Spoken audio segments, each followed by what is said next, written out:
Right, James, we leave it at that. Thanks very much for joining us and giving us that quick perspective. Incidentally, some of the weaker economies in your Eurozone, Spain and Greece, are showing some traction this afternoon. Ramesh Ramanathan, Managing Director, Sterling Holidays, joins us on the show right now to discuss their earnings. On a consolidated basis, numbers look strong. You have seen a turnaround in the bottom line. What was this largely driven by?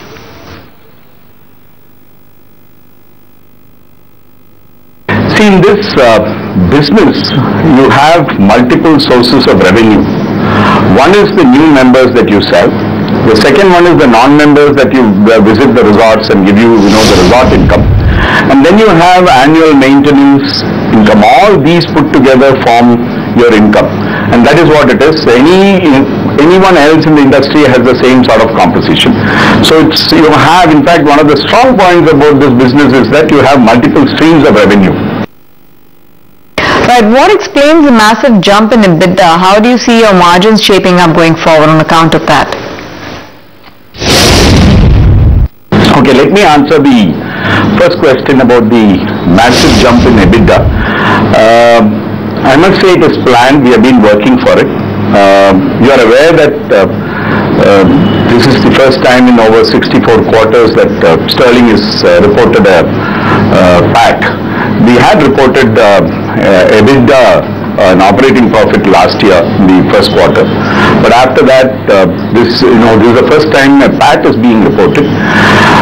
It is the result of all the strategy and the initiatives that we have put into place across the company, whether it be in terms of selling new memberships, whether it be in terms of the refurbishment of resorts resulting in higher ARRs, whether it is in terms of driving up occupancies, because the occupancies which are low in this quarter, we have across the resorts jumped up to almost 65%, and in fact some of the resorts in the system have had occupancy numbers of 85 to 90% during the quarter. This is between members and non-members both put together. So I would say it is the result of all the initiatives across the company, and the team have really put their shoulder to it and made this happen. On your other question, going forward, we hope to build on this further. Personally, I believe this is just the beginning.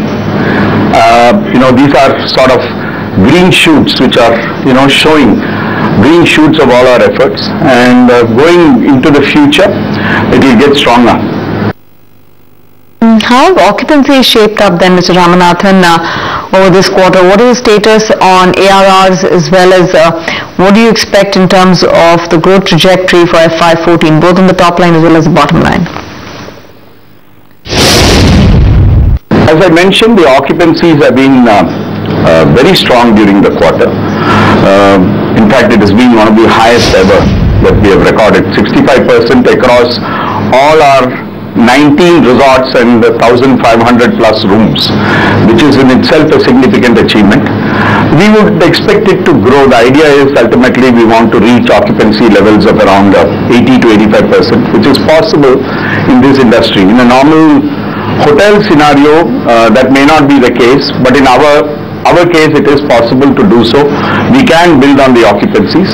ARRs, as far as we are concerned, unlike a hotel, is restricted only to the non-member business that we do, not the member business. The members do not pay you any room rent. They have bought the timeshare membership, and ARRs have grown, especially in resorts which we have refurbished. They have jumped quite a lot. In fact, in some of the resorts like in Ooty and in Munnar, it has jumped up from around 2,300 to around almost 3,800, 4,000.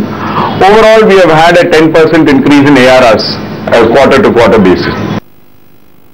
Right, there has been a strong buzz and rumors that you're looking to sell out and will be acquired by Mahindra Holidays. Can you comment on that?